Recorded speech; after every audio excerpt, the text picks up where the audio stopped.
Cholesterol. दो अभी मिलेंगे, एक तो एचडीएल मिलेगा, दूसरा एलडीएल मिलेगा। ध्यान देना, मान के चलो ये रमेश है और इनके व्यक्तिगत जीवन में अभी वसा की मात्रा बहुत ज्यादा हो गई है, और ज्यादा होने के पीछे ये कि इनके यहां भैंस दूध दे रही है, तो ये कई बार चुपके से ये गर्म दूध के ऊपर का जो मलाई है वो भी मार देते हैं। तो इस वजह से अभी इनके जीवन में आमतौर पर हमें 50 ग्राम पर डे ये फैट की रिक्वायर्ड है। कम से कम इतना फैट हमें अलग अलग स्रोतों से चाहिए, घी से, तेल से, अन्य अन्य स्रोतों से मिला करके। अब आप खाते हैं कि नहीं खाते, आप बताइए। खाते हो 50 ग्राम? नहीं हो पाता होगा। वही थोड़ा बहुत तेल खा लिए, सब्जी में घी खा लिए। कल से मैंने बताया, शायद आज से आपने शुरू किया होगा कि पहले से खाते थे। अच्छा, अभी खाना शुरू कर दीजिएगा, है ना। पैसा नहीं है, महंगा आता है घी। हम ईश्वर से उम्मीद करें कहीं आपको सड़क पे गिरा हुआ मिल जाए, है ना। किसी कोई डब्बा खरीद के ले जा रहा हो, उसका गिर जाए और आप ऐसे नीचे नीचे देखते जाना, है ना, वहां से आपको मिल जाएगा। अगले महीने फिर मैं हमसे बताना, मैं ईश्वर से फिर कह दूंगा। ऐसे ही घी गिरा हुआ मिलता रहेगा और अपना स्वास्थ्य क्या करेंगे, मेंटेन रखेंगे। आइए, तो अब ध्यान देना, इनको 50 ग्राम खाना चाहिए था, लेकिन आजकल ये क्रॉस कर देते हैं कितना, 150 ग्राम। तो ज्यादा मात्रा की वसा आ गई, और जैसे ही ज्यादा मात्रा की वसा आएगी, यानी कि एक्सेस वैल्यू आ जाएगा, तत्काल हमारा जो लीवर है, यानी कि रमेश का लीवर है, इनकी जो सेल्स होती हैं ये बहुत ज्यादा, अम्मा बाबू के बाद अगर हमें कोई बहुत मानता है तो हमारा लीवर है ना। माता पिता मानते हैं, वो तो हर हाल में मानते हैं। तीसरा अगर कोई व्यक्ति आपकी जिंदगी में महत्वपूर्ण है तो क्या है, वो लीवर है, जो आपकी बड़ी ख्याल रखता है। इसके पास कम से कम 1000 काम है हमारे लिए। कितने काम? 1000 तरह काम करता है। दुर्भाग्य है कि आज तक आपने लीवर के लिए कुछ ना किया, क्योंकि उसके लिए करना यह है कि सुबह शाम कम से कम हमें 150 ग्राम सलाद खाना है। यही लीवर को बेहतर करने का तरीका है। हम सलाद के नाम पे खाली प्याज खा के घूमते रहते हैं यही है। या मन किया तो कहीं बार टमाटर है, अगर है, सस्ता आ रहा है मार्केट में, हाँ, सलाद के नाम पे प्याज खा के घूम रहे हो। या मूली का समय है तो मूली खा के घूमो, दूसरे मुंह में जाके हा हा करोगे है ना। तो ये है कहानी लीवर की। हमें खाना है क्या? सलाद की परिभाषा होती है कि कम से कम 4 सब्जियों को शामिल किया जाए। न्यूनतम कितने? 4। अधिकतम तो आप कुछ भी कर सकते हो। दुर्भाग्य यही है कि हम सलाद के नाम पे केवल तभी खाते हैं जब बारात जाते हैं, तो पहले सलाद ही रखा रहता है। तो अब यहां पर क्या हुआ, शेल ने क्या किया कि मैक्सिमम मात्रा का जो फैट था, इसे कन्वर्ट कर दिया इसने फैट प्लस प्रोटीन में। किस में कन्वर्ट कर दिया? फैट प्लस प्रोटीन में। तो जो फैट और प्रोटीन है, इसी को कहा जाता है कोलेस्ट्रॉल। क्या कहते हैं? कोलेस्ट्रॉल। तो ध्यान देना, ज्यादा मात्रा की वसा कहां पहुंची? शरीर में। उस वसा को किसने चेंज किया? लीवर ने। किस में चेंज किया? फैट और ये क्या कहलाया? कोलेस्ट्रॉल कहलाया। तो यही परिभाषा डाल दीजिएगा, लिखिएगा, ज्यादा मात्रा की वसा, ज्यादा मात्रा की वसा, ज्यादा मात्रा की वसा जब शरीर में पहुंचती है, ज्यादा मात्रा की वसा जब शरीर में पहुंचती है, ज्यादा मात्रा की वसा जब शरीर में पहुंचती है, तो हमारे लिवर की सेल, तो हमारे यकृत की कोशिकाएं या लिवर सेल, यकृत की कोशिकाएं या लिवर सेल उसे फैट और प्रोटीन में बदल देती हैं। उसे फैट और प्रोटीन में बदल देती हैं। उसे फैट और प्रोटीन में बदल देती हैं। फैट और प्रोटीन में बदल देती हैं, और यही कोलेस्ट्रॉल होता है। और यही कोलेस्ट्रॉल होता है। और यही कोलेस्ट्रॉल होता है।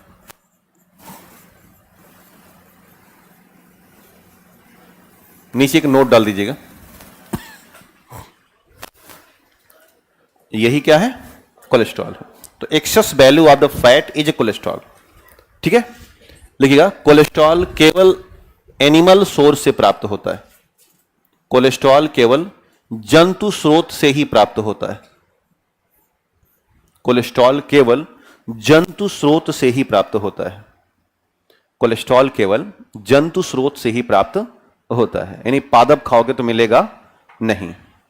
तो जो शाकाहारी हैं उनके लिए क्या स्रोत हो गया? अब दूध और दूध के उत्पाद। और जो मांसाहारी हैं उनके लिए क्या हो गया? दूध और मांस दोनों हो गया। नोट नंबर 2 डालिएगा, नोट नंबर 2 लिखिएगा। लिखिए कोलेस्ट्रॉल के द्वारा कोलेस्ट्रॉल के द्वारा हमारी कोशिका झिल्ली बनती है। कोलेस्ट्रॉल के द्वारा हमारी कोशिका झिल्ली बनती है, अंग्रेजी में कहते हैं मेम्ब्रेन। कोलेस्ट्रॉल के द्वारा हमारी कोशिका झिल्ली बनती है, अर्थात शरीर का निर्माण होता है। अर्थात शरीर का निर्माण होता है। कोशिका झिल्ली बनती है अर्थात बॉडी का निर्माण होगा। कोशिका झिल्ली बनेगी तो कोशिकाएं बनेगी, कोशिकाएं बनेगी तो शरीर, उतक बन जाएगा, उतक बनेगा तो अंग बनेगा, अंग बनेगा तो शरीर बन जाएगी। तो कुल मिला के कोशिका का इनिशिएशन जो हो रहा है वो कहां से हो रहा है? कोलेस्ट्रॉल से हो रहा है। यानी कहने का यहां पर सीधा मत ये हुआ कि कोलेस्ट्रॉल बुरा नहीं है, हमें एक्सेस वैल्यू में थोड़ा बहुत वसा का सेवन करना चाहिए, तभी हम हिष्ट पुष्ट रहेंगे और शरीर हमारा ठीक ठाक दिखाई देगा। नहीं तो दुबले पतले सींक जैसे दिखाई दोगे जो किसी काम के नहीं है, है ना? नहीं, वैज्ञानिक जी काफी स्वस्थ हैं, है ना? हाँ, बहुत मोटा भी अच्छा इंसान नहीं माना जाता, बहुत बैलेंस बना के रखो। हाँ, च्यवनप्राश आप भी खाते रहो, है ना? नोट नंबर अगला लिखिएगा, नोट नंबर 3, नोट नंबर 3 लिखिएगा। लिखिए विटामिन डी का निर्माण, लिखिएगा विटामिन डी का निर्माण, विटामिन डी का निर्माण, कॉमा हार्मोन और एंजाइम का निर्माण, हार्मोन व एंजाइम का निर्माण, विटामिन डी का निर्माण, हार्मोन और एंजाइम का निर्माण कोलेस्ट्रॉल से ही संभव होता है।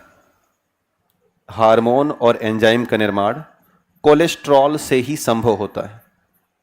कोलेस्ट्रॉल से ही संभव होता है। कोलेस्ट्रॉल से ही संभव होता है। तो बॉडी में विटामिन डी बनना है तो हमें क्या खाना होगा? घी का सेवन करना होगा। शरीर ठीक रहेगा तो विटामिन डी बनेगा। जितने भी हार्मोन और एंजाइम्स बनते हैं वो किसकी वजह से बनते हैं? कोलेस्ट्रॉल की वजह से बनते हैं। तो आज के बाद से ये बिल्कुल ध्यान रखना कि थोड़ी बहुत मात्रा का ज्यादा वसा हमें अपने जीवन में शामिल करना है। ज्यादा नहीं, एक बैलेंस मात्रा में। अगर 50 ग्राम डेली रिक्वायर्ड है तो हम 60 ग्राम लेते रहें, 65 ग्राम लेते रहें। इससे हम आमतौर पर हमारे जैसे चेहरे पर कई बार चमक गायब हो जाती है, डलनेस आ जाता है, तो अब वो चमक या तो आप ब्यूटी पार्लर जाके पैदा कर सकते हो, लेकिन वो तात्कालिक होती है। तो इंटरनल चमक कैसे उत्पन्न करना है? वसा की मात्रा बढ़ा करके। नहीं तो चेहरे पर कील मुहासे आने शुरू हो जाएंगे, है ना? फिर बिकोटर्मिक लगाने से भी ठीक होते नहीं है वो। बेसिकली वो वसा की कमी होती है, सारी वसा फोड़ फोड़ के बाहर निकलना शुरू हो जाएगी। तो कोशिश ये करिए कि थोड़ा बहुत मात्रा का वसा हम बैलेंस बना के अपना चले। अगला नोट लिखिएगा। लिखिए जब कोलेस्ट्रॉल ब्लड के साथ मिलता है, जब कोलेस्ट्रॉल ब्लड के साथ मिल जाता है, हाँ अगला नोट है, जब कोलेस्ट्रॉल ब्लड के साथ मिल जाता है तो इसे लिपोप्रोटीन कहते हैं। तो इसे लिपोप्रोटीन कहा जाता है। जब कोलेस्ट्रॉल ब्लड के साथ मिल जाता है तो इसे लिपोप्रोटीन कहा जाता है। जब कोलेस्ट्रॉल ब्लड के साथ मिल जाता है तो नाम क्या आ जाएगा? लिपोप्रोटीन। मतलब लिपोप्रोटीन ऑलरेडी है क्या? कोलेस्ट्रॉल, बस नाम इसका क्यों चेंज हो गया? क्योंकि ये ब्लड में मिल गया। तो हमने क्या किया? ब्लड को अटैच कर दिया किससे? कोलेस्ट्रॉल से। और अब इसका नया नाम हमें मिल गया, वो क्या है? लिपोप्रोटीन। और जो लिपोप्रोटीन होते हैं ये दो होते हैं, एक होता है HDL। क्या होता है? HDL। इसे कहते हैं हाई डेंसिटी, क्या बोलेंगे? High density lipoprotein. क्या बोल दिया? High density lipoprotein. दूसरे होते हैं LDL, ऐसे बांटिए अपनी कॉपी में। LDL, इसे हम कहते हैं लो डेंसिटी लिपोप्रोटीन। तो दो प्रकार के लिपोप्रोटीन ऐसे डिवाइड कर दीजिएगा, हाई डेंसिटी और लो डेंसिटी।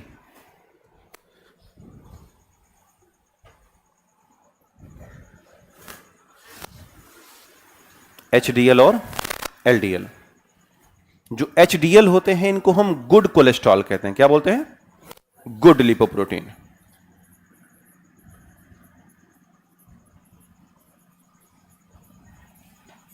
और जो LDL है, मैंने कल भी लिखाया था, ये बढ़ता है तो हार्ट अटैक होता है, इसको हम कहते हैं बुरा कोलेस्ट्रॉल, बैड।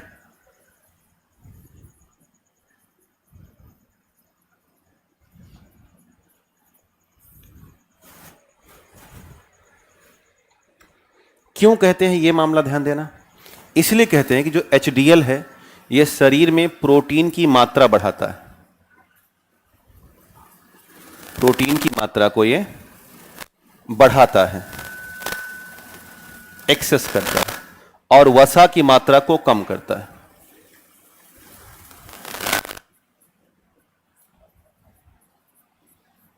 तो जिसके बॉडी में ये होगा उसका जो शरीर है काफी गठित शरीर होगा, ठीक ठाक होगा, क्योंकि फैट कम है और ज्यादा क्या है इसमें, इस व्यक्ति के बॉडी में फैट कम हो गया और ज्यादा क्या हुआ? प्रोटीन, क्योंकि इसके बॉडी में HDL है। अच्छा, सवाल तक HDL मिलेगा कहां से?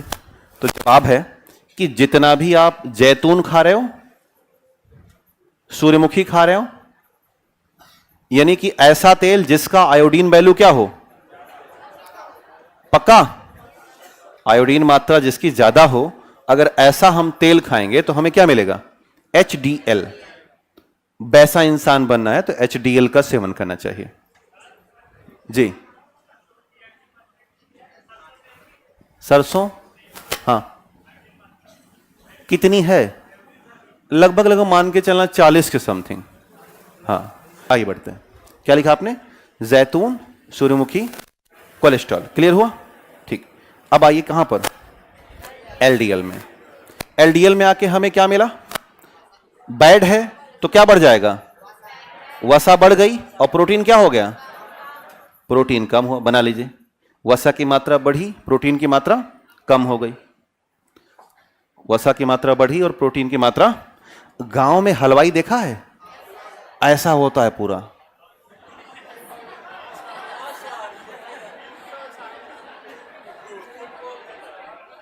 ऐसा देखा होगा?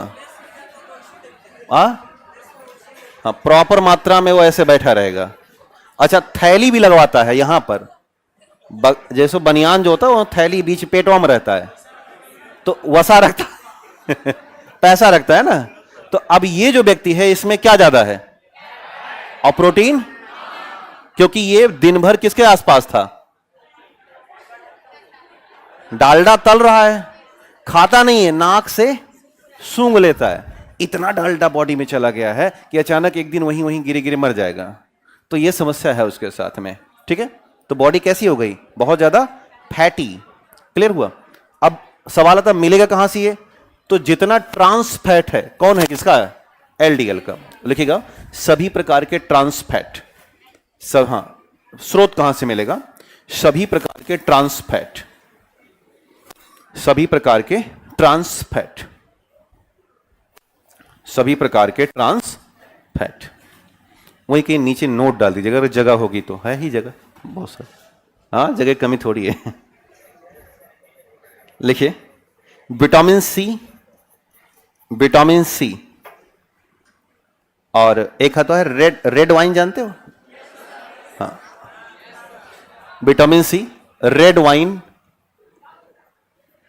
हाँ, लाल शराब विटामिन सी और रेड वाइन आदि का सेवन करने से विटामिन सी, नोट डालिए नीचे, एक उसी के नीचे, एलडीएल के नीचे, उससे ही पहले कि उससे पहले मैं बोला हूं।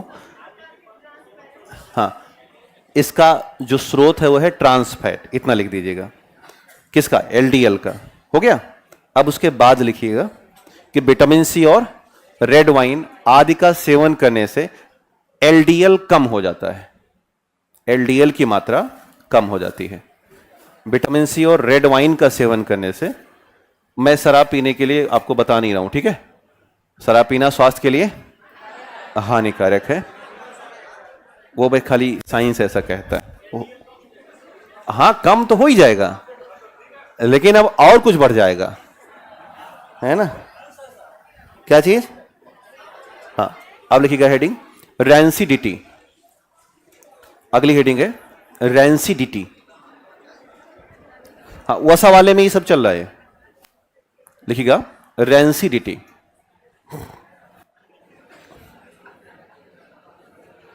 रैंसिडिटी नहीं तो मैं रेड वाइन लिखा दिया हूं, आपके यहां शराब की बंदी है। ध्यान देना, यहां पर दो चित्र है, एक है फ्रेश आयल का और एक है रैंसिड आयल का। आपके यहां माता जी जरूर कहती होंगी कि अचार, घी या तेल आदि रखा है तो उसको पानी लगे हाथ से मत छूइए, नहीं तो मार बैठेंगे। रीजन यह है कि आमतौर पर हर किसी भी खाद्य पदार्थ की अपनी एक एक्सपायरी डेट होती है, वैसे ही मान के चलना खाद्य तेलों की भी एक्सपायरी डेट होती है। अगर आप किसी भी एडिबल ऑयल को बहुत दिन तक खुले में छोड़ देंगे तो हमारे वातावरण में मौजूद है 21% ऑक्सीजन, और तत्काल वो एडिबल ऑयल से रिएक्शन करेगा, जिसको हम बोलते हैं ऑक्सीकरण की प्रक्रिया। और जब ऑक्सीकरण की प्रक्रिया हो जाएगी तो वो खाद्य तेल धीरे धीरे पीले से कैसा हो जाएगा? भूरे कलर का हो जाएगा, और उसके स्वाद में कड़वापन हो जाएगा। तो किसी भी खाद्य तेल का समय के साथ क्या हो जाना? स्वाद में खराब हो जाना और रंग में परिवर्तित हो जाना, और पूरी तरह से वो अब कैसा होगा? खाने योग्य नहीं होगा, क्योंकि उसने ऑक्सीजन से क्या कर लिया है? रिएक्शन कर लिया है। इसी व्यवस्था को कहते हैं रैंसिडिटी। इससे बचने के लिए खाद्य तेल को टाइट बंद करके रखा जाता है, और जो खाद्य तेल या वसा की चीजें खाद्य तेल में बनाई जाती है उनको नाइट्रोजन भरे पैकेट में भरते हैं, जैसे चिप्स और कुरकुरे। तो उसमें क्या भरा जाता है? नाइट्रोजन, जिससे कि नाइट्रोजन की उपस्थिति में ऑक्सीजन की क्रिया होने ना पाए और वो बहुत दिन तक सुरक्षित रहें और परस्पर लोगों को 50 रुपए में 5 चिप्स मिलता रहे। लिखिएगा, लिखिए सामान्य खाद्य तेल ऑक्सीजन से क्रिया करके, सामान्य खाद्य तेल ऑक्सीजन से क्रिया करके, सामान्य खाद्य तेल ऑक्सीजन से क्रिया करके ऑक्सीकृत हो जाता है। सामान्य खाद्य तेल ऑक्सीजन से क्रिया करके ऑक्सीकृत हो जाता है, जिससे उसके स्वाद और गंध में बदलाव हो जाता है, जिससे उसके स्वाद और गंध में बदलाव हो जाता है, उसके स्वाद और गंध में बदलाव हो जाता है, और अब वह खाने योग्य नहीं रह जाता। स्वाद और गंध में चेंज आ जाता है, बदलाव हो जाता है, और अब वह खाने योग्य नहीं रह जाता।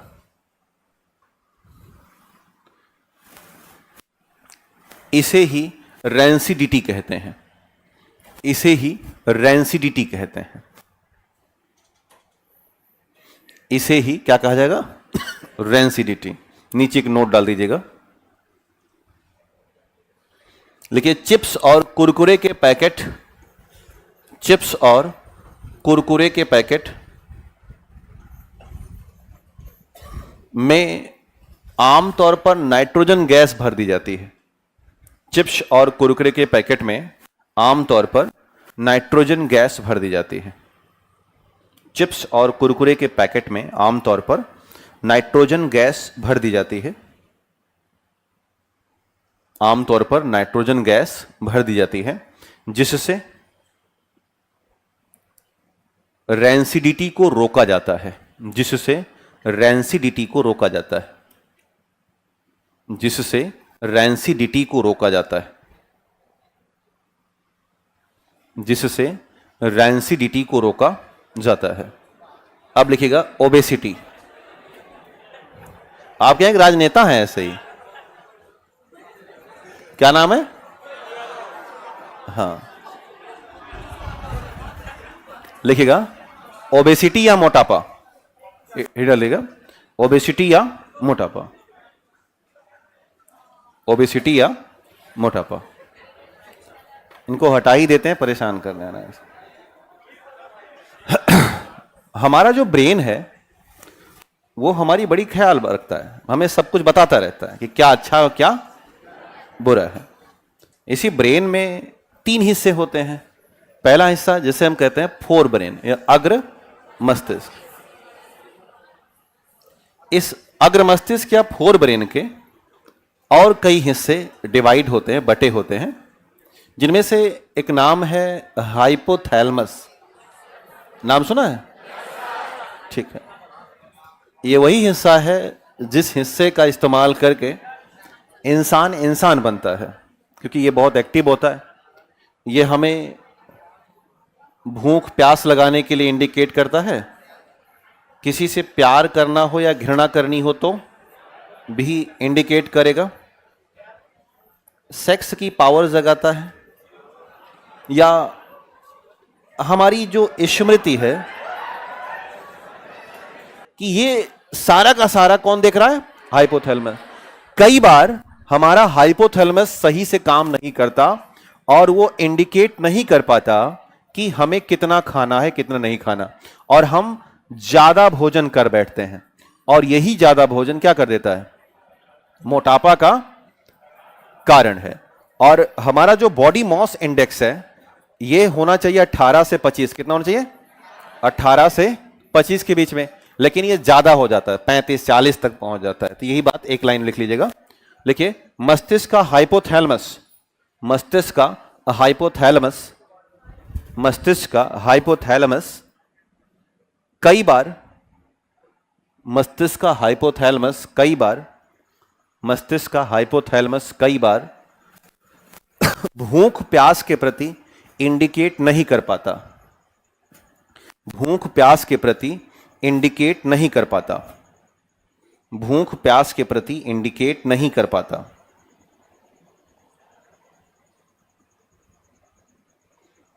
और हम अधिक भोजन कर लेते हैं, और हम अधिक भोजन कर लेते हैं। भूख प्यास के प्रति इंडिकेट नहीं कर पाता और हम अधिक भोजन कर लेते हैं,